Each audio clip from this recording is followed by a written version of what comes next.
पंजाब के किसानों का आंदोलन अभी भी जारी है। 7 दिन से शंभू बॉर्डर पर तैनात किसान दिल्ली कूच पर अड़े हैं। शंभू बॉर्डर पर किसानों की प्रेस वार्ता में किसान नेता जगजीत सिंह डल्लेवाल ने कहा कि दोनों मंचों की चर्चा के बाद ये तय हुआ कि विश्लेषण करें तो सरकार के प्रस्ताव में कुछ भी नजर नहीं आ रहा। ये किसानों के पक्ष में नहीं है, हम इसे खारिज करते हैं। को सत श्री अकाल, वाहिगुरू जी का खालसा, वाहिगुरू जी की फतेह। आप सबको बड़ी इंतजार थी कि प्रपोजल आई है, उसके ऊपर क्या किया है, क्या उसके बारे में कुछ तरह तरह के विचार चल रहे थे।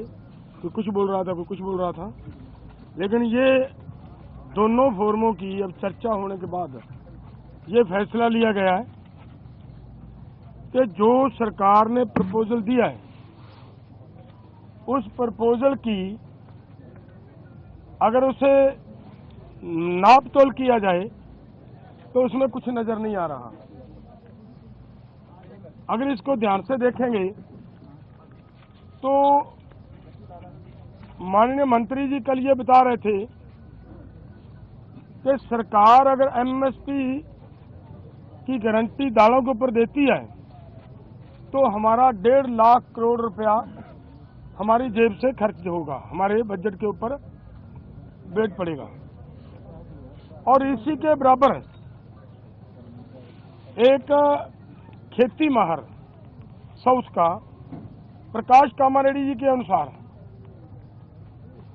केवल 1,75,000 करोड़ रुपया अगर सभी फसलों के ऊपर एमएसपी दी जाती है तो 1,75,000 करोड़ रुपए के अंदर वो काम चल सकता है। तो फिर अगर सरकार इतने पैसा लगा भी रही है तो ये 2-3 फसलों का बिकने की व्यवस्था बनाए और बाकी किसानों को ऐसे छोड़ दिया जाए, ये हमें उचित नहीं लग रहा। दूसरी बात मैं और एक कहना चाहता हूं, देखिए हमारी गवर्नमेंट बाहर से 1,75,000 करोड़ रुपए का पाम ऑयल मंगवाती है और वो सभी लोगों के लिए, मनुष्यता के लिए, इंसानियत के लिए बीमारी का कारण भी बन रहा है, फिर भी उसे मंगवाया जा रहा है। अगर यही पैसा 1,75,00,000 रुपया देश के किसानों को तेल बीज फसलें उगाने के लिए और उनके ऊपर एमएसपी की घोषणा करे सरकार और उसके ऊपर खरीदी की गारंटी बनाए सरकार, तो 1,75,000 करोड़ से उधर के पैसे इधर आ सकते हैं। तो मुझे कहीं पे भी ये नजर नहीं आ रहा कि सरकार के ऊपर कहीं से किसी तरह का बोझ पड़ रहा हो। अगली बात मैं ये कहना चाहता हूं कि जो मैंने कहा कि इसे अगर ध्यान से देखेंगे, स्टडी करेंगे तो इसमें कुछ नजर नहीं आ रहा। उन्होंने ये कहा कि उन लोगों को, उन किसानों को हम दालों के ऊपर और क्रॉप्स के ऊपर जो हमने 6 क्रॉप्स लिए हैं 5 उनके ऊपर हम खरीदी की गारंटी करेंगे जो डाइवर्सिफिकेशन कर दूसरी क्रॉप्स को छोड़ेंगे। और मेरा इसमें कहने का मतलब है ये उन्हीं को देंगे जिन्होंने धान को छोड़कर मूंग को लगाया होगा। अगर जिन्होंने धान को छोड़कर मूंग को नहीं लगाया, अपने आप नेचुरल मूंग की बिजाई कर रहा है, उसकी खरीदी नहीं होगी। तो इसलिए इन सभी बातों से ये निकल कर आता है कि इसमें से कुछ किसानों को लाभ होने वाला नहीं है। हमारी मांग है कि पूरे देश के किसानों की 23 फसलों के ऊपर हमारी सरकार एमएसपी अनाउंस करती है। जो 23 फसलों के ऊपर एमएसपी की अनाउंसमेंट होती है वो इन्हीं के ही सीएसीपी की सिफारिशों के ऊपर होती है।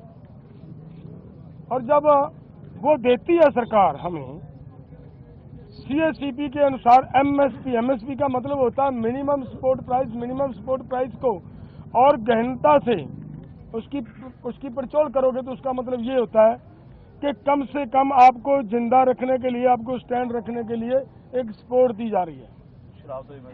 आपके लिए कोई भी उसमें इनकम देने वाली चीज कोई नहीं है उसमें, और वो भी देते हैं जब, और उसके ऊपर भी सारी फसलों की अगर हम ये मांगते हैं कि जितनी आप कम से कम भी दे रहे हो भाई, उतनी तो बिक जाए हमारी, उस रेट पे तो बिक जाए, और उसके लिए भी वो गारंटी का कानून ना दें, तो इसका मतलब देश का किसान इसी तरह लूटता जा रहे, तो वो हमें स्वीकार नहीं है। इसलिए इन सभी तथ्यों के हिसाब से हम दोनों फोरमों ने आज बैठकर चर्चा करने के बाद ये फैसला लिया है कि ये जो प्रपोजल आई है, ये प्रपोजल किसानों के पक्ष की नहीं है, किसानों के हित की नहीं है, और इसके अनुसार हम इस प्रपोजल को रद्द करते हैं।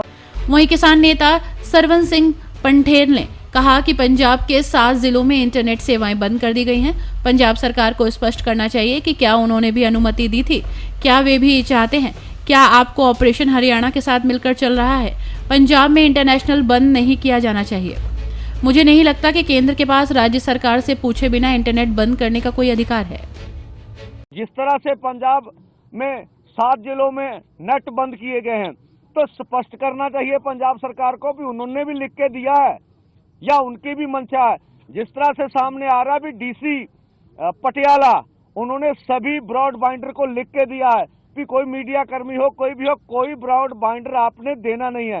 तो वैसे कमर्शियल यूज के लिए जो नेट होता है उसके ऊपर कभी भी कोई पाबंदी नहीं होती। हम पंजाब सरकार से भी स्पष्ट करेंगे, आपके डीसी ने केंद्र पे कहने पे ऊपर लिख कर दिया है अथवा या पंजाब सरकार का निर्णय, अभी तक पंजाब सरकार ने स्पष्टता नहीं किया है कि ये जो पुल है अगर ये पंजाब में आ रहा है तो आप इसका विरोध क्यों नहीं करते। आप बोलते हम लीगल नक्शा लेंगे, तो ले लीजिए, या आपका ऑपरेशन हरियाणा के साथ मिलकर चल रहा है, स्पष्ट तो कीजिए भी क्या हो रहा है। तो हम पंजाब सरकार से भी मांग करेंगे, जो हमने बातें उठाई उनको स्पष्ट कर दीजिए ये बात क्या है, किस तरह की है। तो ये तरह की बातें, पंजाब में नेट बंद नहीं होना चाहिए। मुझे नहीं लगता केंद्र सरकार के पास इतने अधिकार हैं, अगर स्टेट सरकार को पूछे बगैर उसका नेट बंद कर दिया जाए। और बच्चों की पढ़ाई, अब स्कूलों में पेपर हो रहे हैं, तो इसके लिए कौन जिम्मेवार है।